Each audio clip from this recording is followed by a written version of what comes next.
Proyek itu hanya permainan para oligarki bersama penguasa.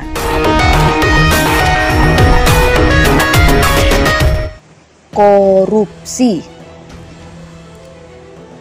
Korupsi di negeri ini seperti fenomena gunung es. Suatu saat akan runtuh dan menjadi tragedi. Alarm peringatan adanya korupsi yang masif, terstruktur dan sistematis itu sudah beberapa kali diperingatkan oleh para aktivis masyarakat sipil. Tapi faktanya tidak ada yang berubah. Indeks persepsi korupsi negeri ini semakin buruk di antara negara-negara lain, bahkan di kawasan Asia Tenggara. Sangat menyedihkan. Apa yang salah dengan negara ini? Wajar, karena buruknya situasi korupsi ini, beberapa hari lalu Badan Eksekutif Mahasiswa Universitas Indonesia membuat meme tikus untuk Puan Maharani yang menjadi Ketua DPR RI. Kritik para mahasiswa ini sebagai bentuk perlawanan mahasiswa pada wakil rakyat yang menyetujui Perpu Cipta Kerja menjadi undang-undang. Kritik keras itu juga yang menjadikan jargon baru DPR adalah Dewan Perampok Rakyat. Kata Menko Polhukam Mahfud MD, memang soal korupsi di negeri ini sudah merajalela dan sudah gila, berada di segala bidang. Beliau mengibaratkan ke kanan, ke kiri, ke atas, semua ada korupsi. Bahkan Mahfud MD mengungkapkan bahwa skandal korupsi ini bekerja di tingkat hulu, sejak proses pembuatan undang-undang dan kebijakan lainnya. Memang, akhir-akhir ini pernyataan Mahfud MD menjadi kontroversial panggung politik nasional. Tapi, Mahfud MD telah mengungkap banyak fakta yang selama ini ditutup rapat penguasa supaya tidak menguap ke permukaan publik.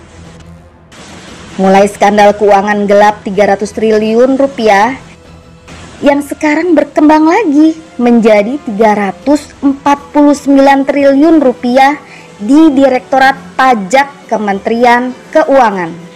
Mahfud MD juga membuka borok dugaan korupsi di Kementerian Energi dan Sumber Daya Mineral. Menurut Mahfud MD, di dalamnya ada korupsi gila-gilaan dan jumlahnya besar sekali. Mahfud MD memberikan pembenaran perhitungan Abraham Samad saat menjadi Ketua KPK yang mengatakan, jika tidak ada korupsi di sektor mineral strategis, maka setiap penduduk Indonesia akan mendapat 20 juta per bulan tanpa bekerja. Tentu saja itu gambaran melimpahnya kekayaan sumber daya alam Indonesia. Tapi faktanya, penduduk Indonesia secara umum masih banyak berada di garis kemiskinan dan bahkan cenderung semakin meningkat. Penduduk Indonesia yang kaya bisa dihitung dengan jari, dan memang mereka kaya sekali. Mereka adalah para oligarki yang memiliki akses kekuasaan sehingga bisa menguasai dan mengeksploitasi sumber daya alam serta mengangkangi proyek-proyek strategis. Bahkan fakta lain, negara kita dililit hutang yang per tahun semakin meningkat. Hutang kita saat ini saja sudah hampir 8.000 triliun rupiah. Ada apa dengan negara ini? Dulu, janji Presiden Jokowi yang akan membawa ke arah kesejahteraan rakyat Indonesia juga nihil. Bahkan stunting dan gizi buruk masih menjadi persoalan serius. Dulu, Presiden Jokowi dengan lantang mengatakan akan menjadi Panglima Pemberantasan Korupsi. Juga tidak terlihat jejaknya.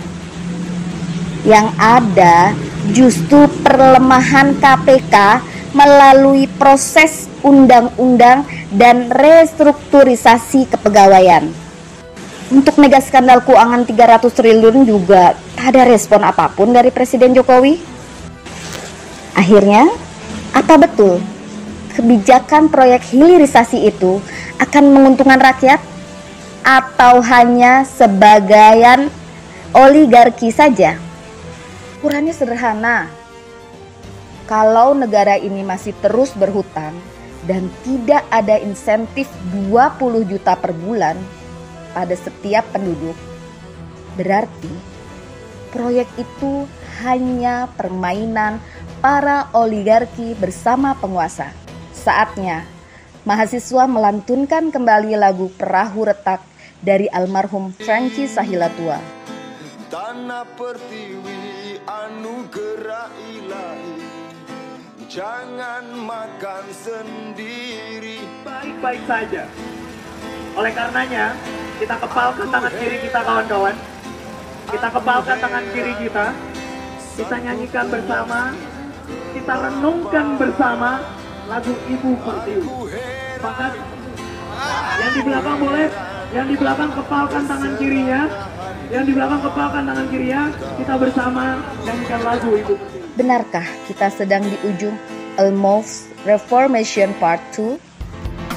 Sabila Karima, Kerajaan 24 TV. Sampai jumpa.